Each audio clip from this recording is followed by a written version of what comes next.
Yellowstone Volcano, very short time frame needed for supereruption. This is what has stunned scientists, and this is a new discovery. As we know, Yellowstone is one of the 20 some odd supervolcanoes of the world, and it could erupt in a very short time frame, according to a study carried out by supervolcano by a group of scientists. The caldera inside Yellowstone National Park poses a global threat in the event of a supereruption, something that hasn't happened for 630,000 years. Kindly support my Patreon account because YouTube again has demonetized my channel. The daily posts are 5 videos daily, and they are totally different from what I have on my YouTube channel. Thank you so much for your support and that you find all my content so interesting. You'll find the Patreon account details in the description box below. Yellowstone supervolcano is located in the northwest corner of Wyoming, and it's also in Montana and Idaho. Montana and Idaho, the area is consistently monitored. This is area monitored by USGS and Yellowstone Volcano Observatory for any changes in the system. But a study led by researchers at the University of Illinois found there would be clear geological signs to provide a warning of a supereruption. Models developed by the team could help inform authorities of what to expect before such an event.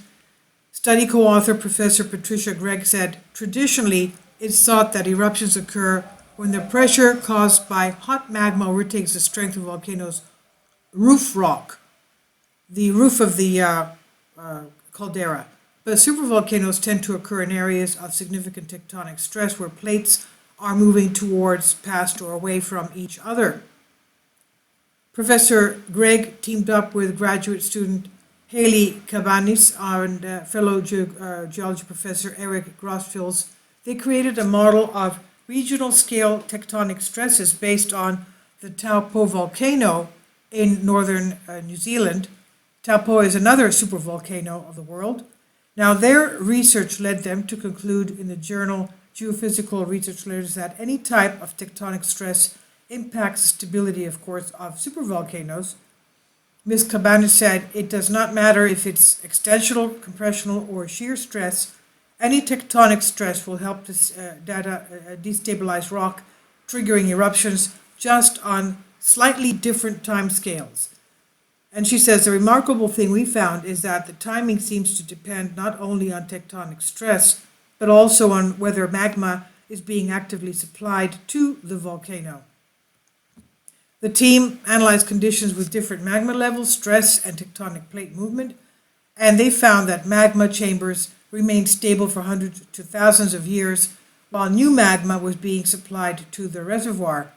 Professor Gregg said, we were initially surprised by this very short time frame of hundreds to thousands of years.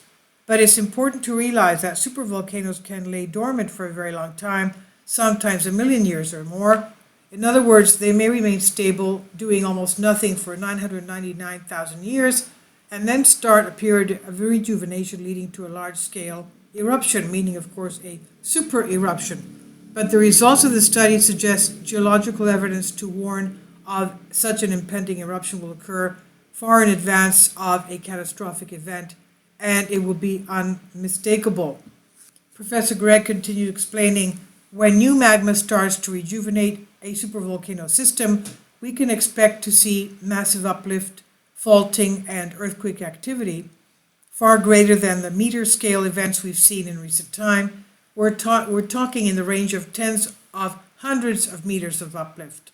Even then, our models predict that the system would inflate for hundreds to thousands of years before we witness a catastrophic eruption. Cannabis also made direct reference to Yellowstone, adding that there would be adequate warning over changes to the volcano.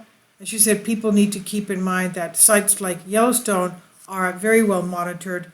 It's also important to note that our research suggests that whole rejuvenation to eruption process will take place over several or more human lifetimes, and our models indicate that there should be plenty of warning.